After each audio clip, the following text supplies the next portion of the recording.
जय श्री कृष्ण, जय श्री राम।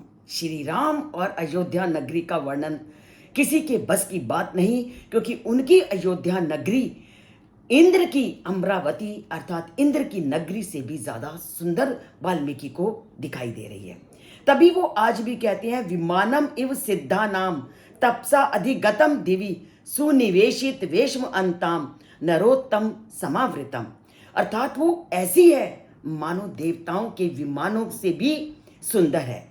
देवताओं के विमानों से तात्पर्य है सिद्धों के, अर्थात सिद्ध कोई ऐसा सिद्ध लोगों का उनको आशीर्वाद मिला हुआ है कि वो नगरी सभी प्रकार की सुख सुविधाओं से संपन्न है।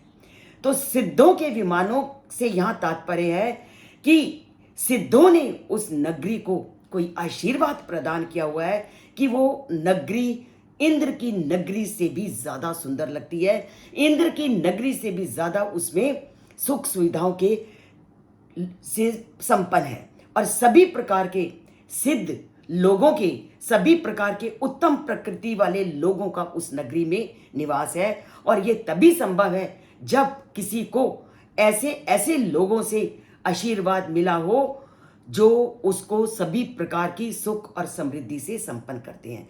कोई ऐसा घर नहीं जिसमें पूरे के पूरे ऐश्वर्य विद्यमान ना हो। तो ऐसे सुंदर घरों से सुशोभित है वो अयोध्या नगरी, ऐसे सुंदर वातावरण से युक्त है वो सुंदर नगरी कि वाल्मीकि अपनी वाणी से, अपनी लेखनी से उसका वर्णन करते करते थक नहीं रहे, क्योंकि सब सुख सुविधाओं का वो द्वार है। स्वर्ग का ये दूसरा रूप है। स्वर्ग का अगर किसी ने रूप देखना है तो वो उस अयोध्या नगरी में वाल्मीकि के द्वारा वर्णन की गई उस नगरी को सुन करके, उसको जान करके उस स्वर्ग का अनुभव कर सकता है। और इसीलिए स्कंद पुराण में वाल्मीकि रामायण का कदम कदम पर वर्णन है कि वाल्मीकि रामायण के अगर एक भी श्लोक को कोई पढ़ या सुन लेता है तो उसको सीधा ही मोक्ष की प्राप्ति होती है।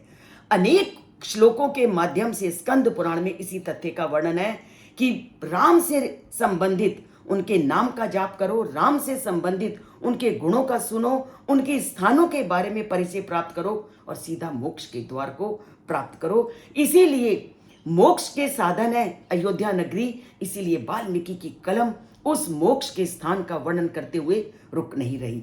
तो हम भी अगर अनुभव करें तो जब किसी सुंदर स्थान को देख करके आते हैं तो हम भी तो यही बोलते हैं कि मेरी वाणी उस स्थान का वर्णन नहीं कर सकती, तो वो तो अद्वितीय स्थान था जो कि स्वर्ग से भी बढ़कर था। तो वाल्मीकि की लेखनी कैसे उन श्लोकों का वर्णन करते करते थक सकती है। तो आगे क्या कहते हैं वो अयोध्या नगरी के बारे में कल जानेंगे, वो तभी जानोगे। चैनल को सब्सक्राइब करोगे, जुड़ोगे और जय श्री कृष्ण, जय श्री राम बोलोगे और स्वर्ग के धाम को प्राप्त करोगे।